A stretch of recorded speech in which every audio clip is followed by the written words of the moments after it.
Hey Heather, today I'm going to be talking to you about the effects of Adderall, what it does, and some of the things that it can do to your body that can cause it some harm. So just to start, I kind of listed like a basic background definition of what Adderall is.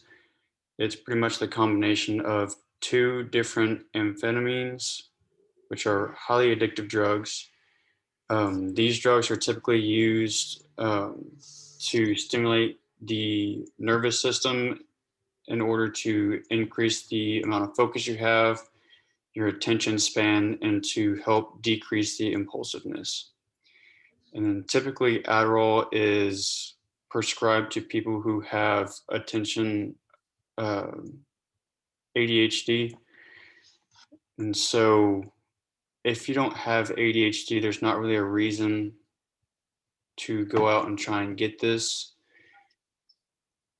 So, some of the effects that Adderall can have is to release the dopamine and norepinephrine in your brain. And so basically what that does is help calm you down.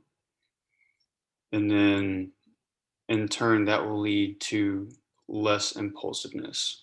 And it also stimulates your CNS, which can improve your attention span and like your overall alertness.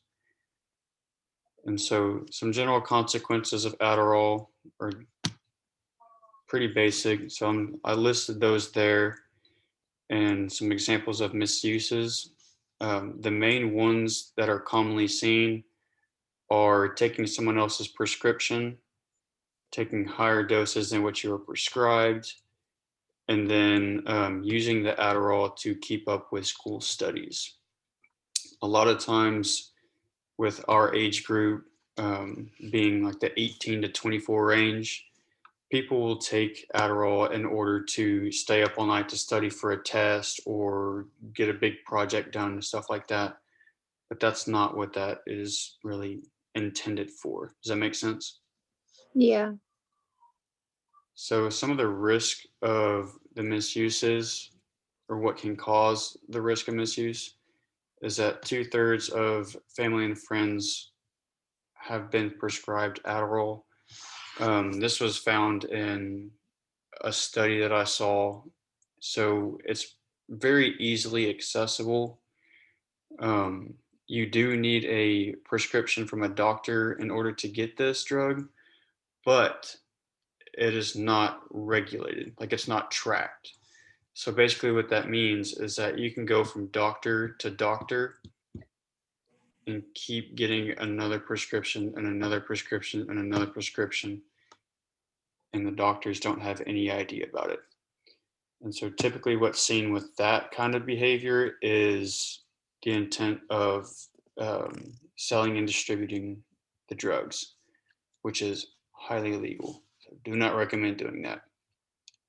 Um, and then I kind of listed some signs of addiction. They're pretty basic.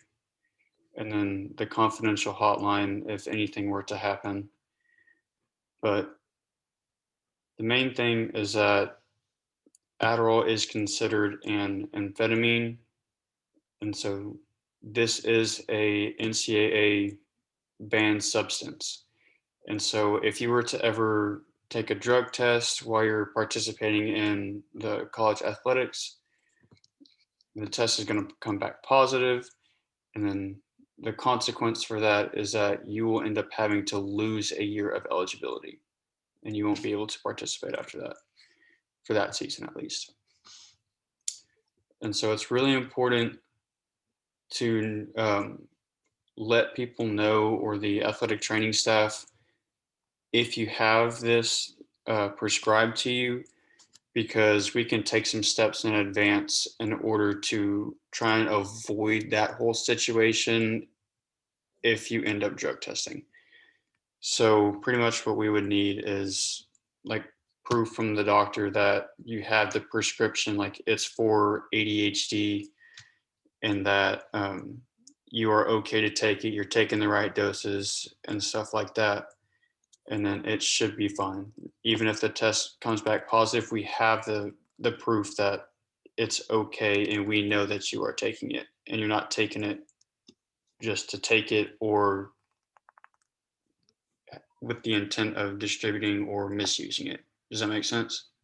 Yeah, that makes sense. Okay. Well, that is kind of all I have for you. Do you have any questions for me? So if I'm having issues like concentrating and stuff, and I don't have a prescription for that, is there like other things that you know of that could potentially help with concentration stuff for school? Or is it like should I go see like a specific kind of doctor or something like that?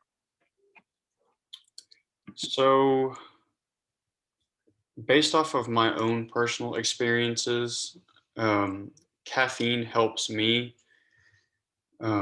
Caffeine is also addictive, but not to the point of Adderall. Like, it's not as bad to be addicted to caffeine, but caffeine will also help increase your attention span, alertness, and things of that nature. But from the doctor side of things, you can go to your primary care physician, and they should be able to assess and prescribe you AD or not ADHD. They'll diagnose you with ADHD potentially and give you Adderall if it's necessary. There are some other drugs that they may prescribe that are, I guess, as a lesser effect than Adderall. So it's just not as potent of a drug. But yeah, you should be able to get it from your primary care physician if they see that it's fit. Okay, cool. Do you have any other questions? I don't think so. All right. Well, I appreciate you listening.